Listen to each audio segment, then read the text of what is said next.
in the very crowded and not very large room called the Stanze della Segnatura that is not only dense with people, but it's dense with imagery. We're looking at frescoes by Raphael. Painted during the High Renaissance, at the same time that Michelangelo was painting the Sistine Chapel ceiling, just a few doors away. This painting, The School of Athens by Raphael, is the embodiment of the spirit of enlightenment and refinement of the Renaissance. The School of Athens is a large fresco at the Vatican, measuring nearly 17 feet by 25 feet. The Renaissance was truly a revolutionary period in the Western world, especially when it comes to art. During the Middle Ages, art was restricted to religious propaganda, and there was little to no room for artistic expression or interpretation. Artists were seen as simple craftsmen. They did religious propaganda the same way a shoemaker would make a shoe. The goal behind these paintings wasn't to provoke or to create beauty, it was to preach.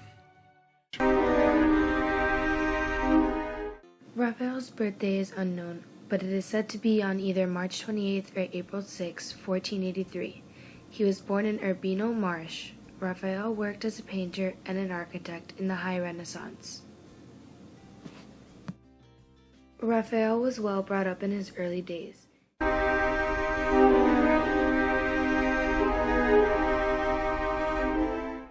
Painted between 1509 and 1511, it depicts the great minds of the ancient world, or at least those lauded by the Renaissance. It follows in the tradition of the famous men fresco. In Raphael's work, the great men don't just stand next to each other in a kind of scholars' lineup, but they mix and debate. They engage in the inquiries that have brought them to greatness. We see... Let's focus on just these two central characters, Plato and Aristotle.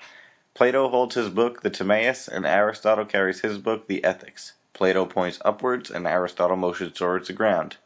These two represent two dominant forms of philosophy in Western thought. How do I know this is a Roman space? The arches, mostly. The Romans utilized the rounded arch much more than any earlier civilization, so let's examine those arcs and how they help the composition.